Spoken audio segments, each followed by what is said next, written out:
So now we come to the concept of the central ideas, sometimes even called the main idea of the text on the SAT.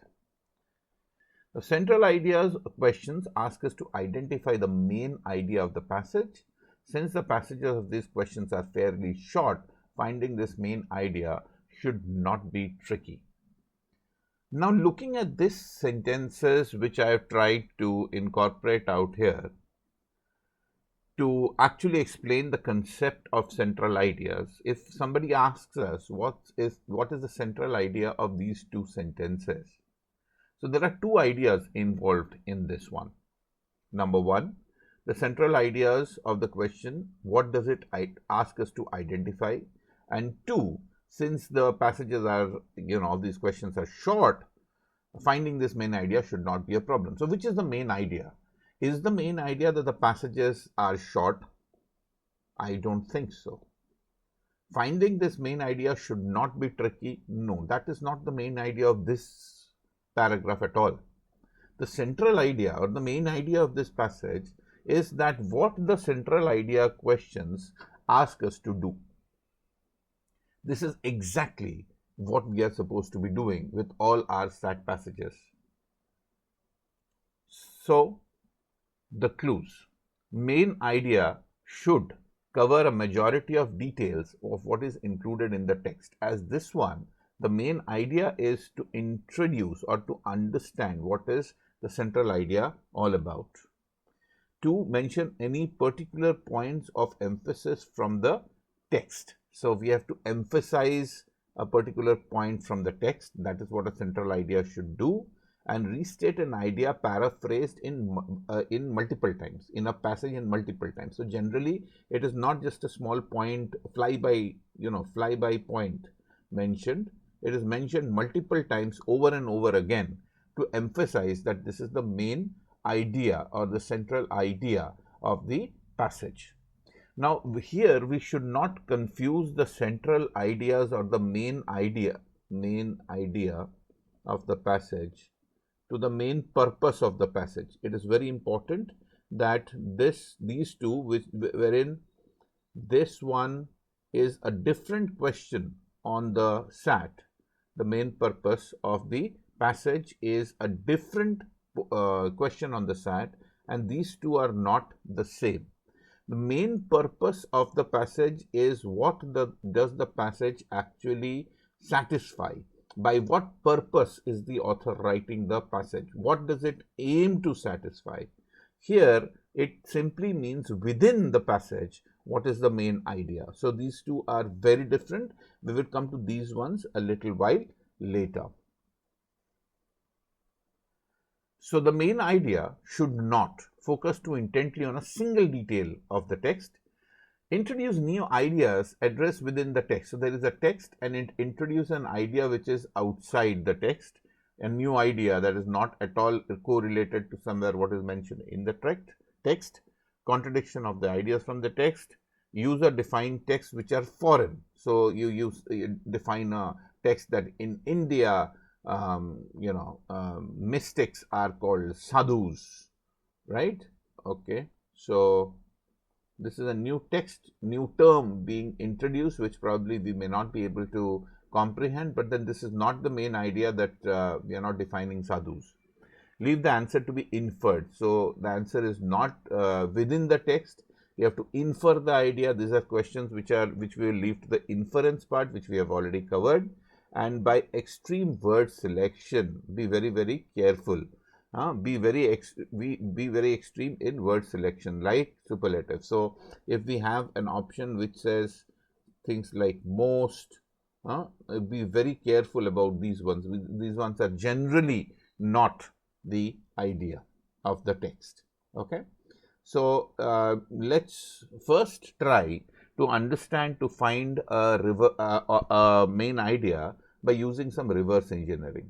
So let's do this reverse engineering, wherein we have actually started with the central ideas that uniforms should be done away in high school. So basically uniforms should be removed, right, from high school. That is the main idea of the text that we have created out here.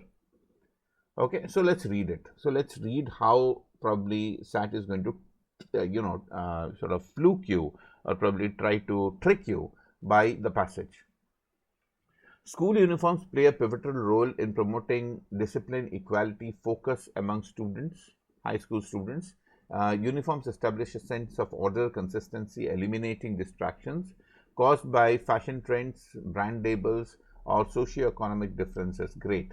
Though the central idea of the whole passage should be that they should be removed, they should be done away with. It starts fairly positive. Actually, all these lines are speaking fairly positive about what school uniforms can actually achieve. So, if we look at the central idea of this much, this one, right, only this one, only this portion, it would be probably the advantages, something like that, of wearing school uniforms. This probably would be the central idea of this one. So now let's read ahead. By eliminating school uniforms, students are granted freedom to express their individuality through their clothing choices. Great. Now I don't know whether this is positive or negative, or whether this is the central idea of the passage at all, because this is only one line stating that by eliminating it does something. Moreover, the ability to express oneself through clothing contributes to the development of personal identity. Okay, now probably we are getting to the central point that, okay, fine, if you do away with, there is another advantage. So there is this marker word moreover, wherein we are trying to add to this idea, the first idea. So this is the first idea which is positive, that yeah, it should be removed. These are all negatives when it comes to removal. This comes to negative. This is the first idea. This is the second positive idea, which is it allows students to showcase their cultural backgrounds, hobbies, interests, promoting diversity, inclusivity within the school environment. Again, probably a third point, which is a positive point towards the removal.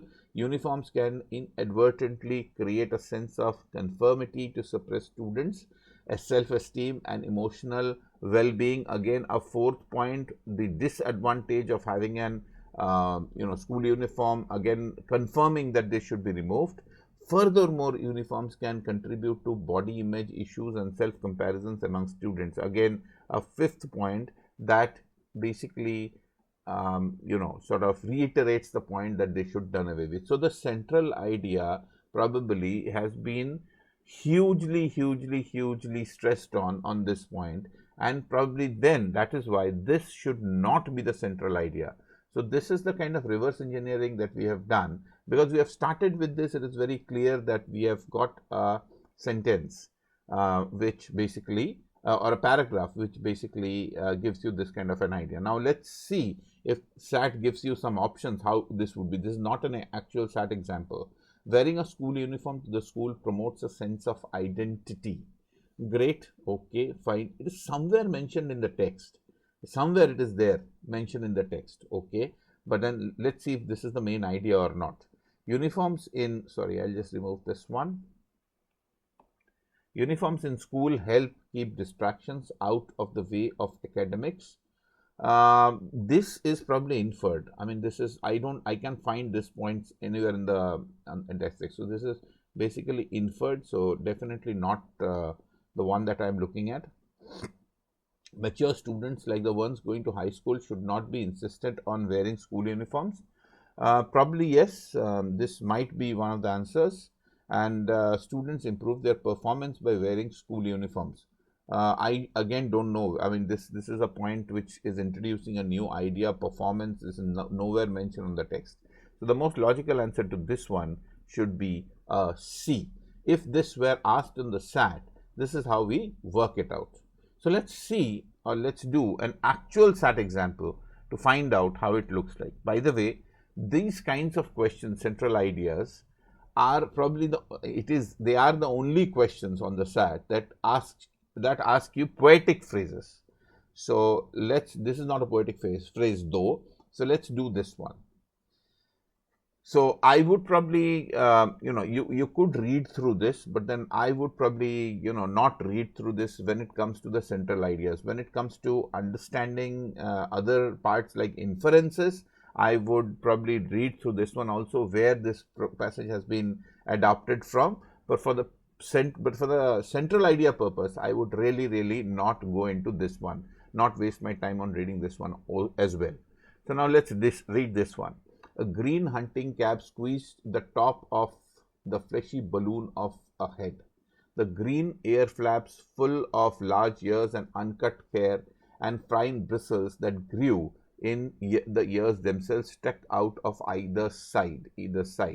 So this one probably is a description of a man. This probably is a description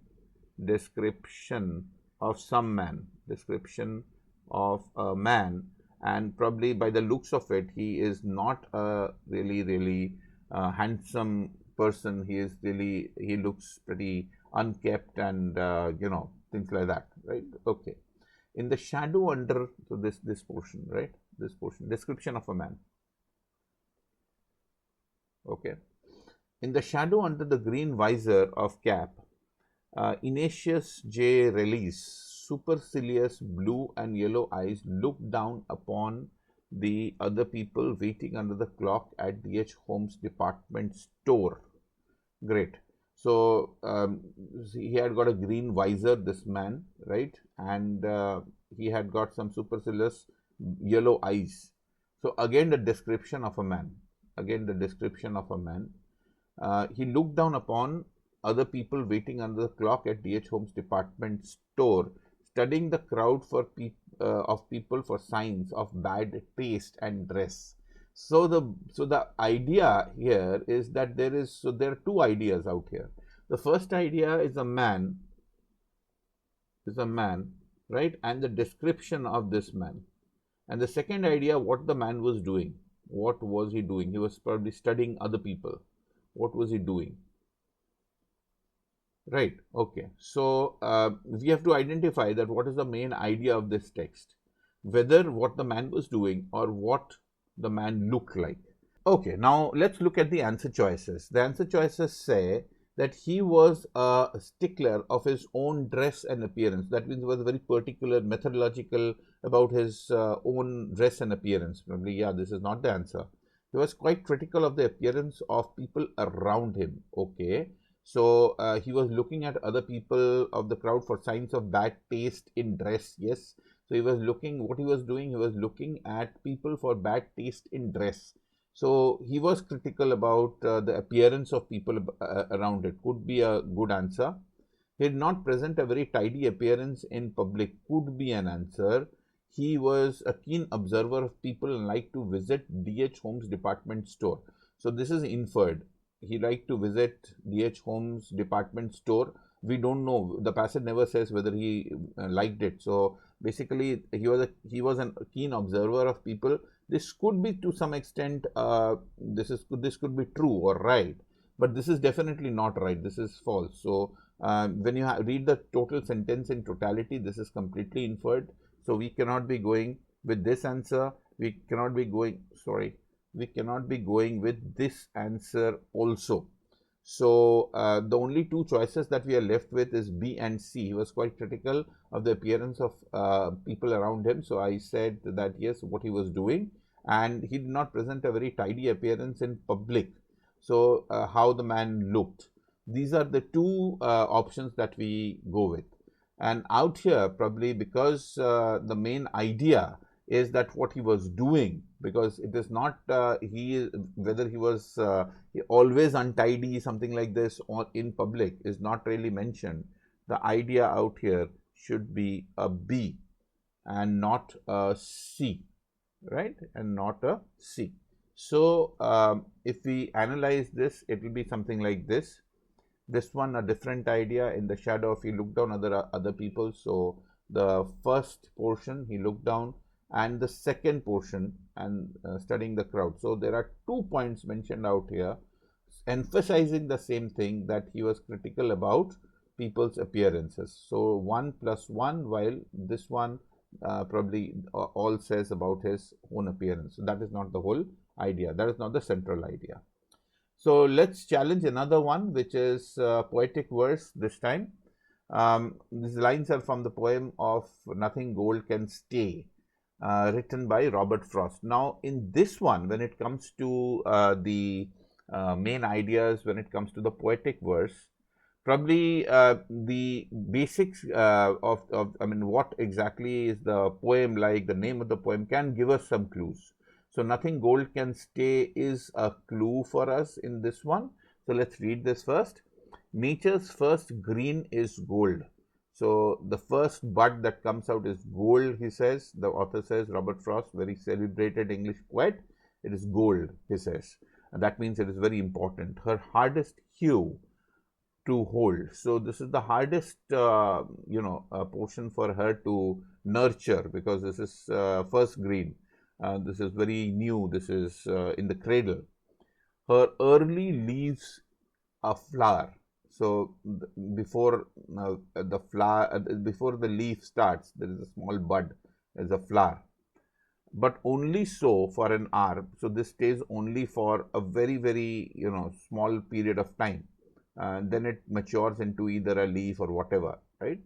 The leaf subdues to leaf. Okay, it basically changes again to leaf.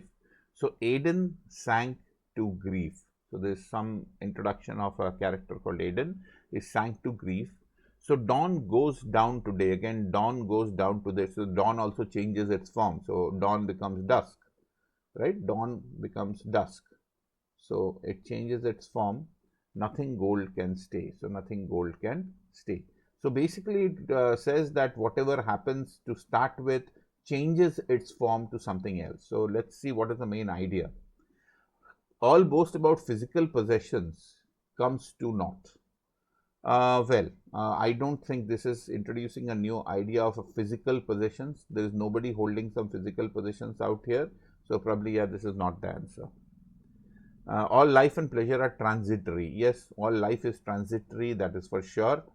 Probably a good answer. All beauty of early spring season is short-lived. Again, a new idea, spring season. I don't know whether this is spring season or not. All who seeks pleasure ultimately come to grief. There is no grief involved out here. Though this mentions something about the transition between pleasure to grief, but then this is not the transition that probably they are looking at. I mean, he is never saying that dusk is not good and dawn is good, and leaves are not good and flowers are good. So probably, yeah, this is not the answer. I'll rule this out, and I'll rule this out also. The most probable answer for this one would be a B. So spring season, we don't know. Physical positions, we don't know. This could be a right answer. And this one, pleasure and grief, also, we are not very sure. So this is the way a central idea of a text has to be understood. And we will do a lot and lots of examples when it comes to central ideas in the problem solving section. So stay tuned. And for the time being, when it comes to our theoretical sections, stay tuned for the next chapter, which will be on the support of claim.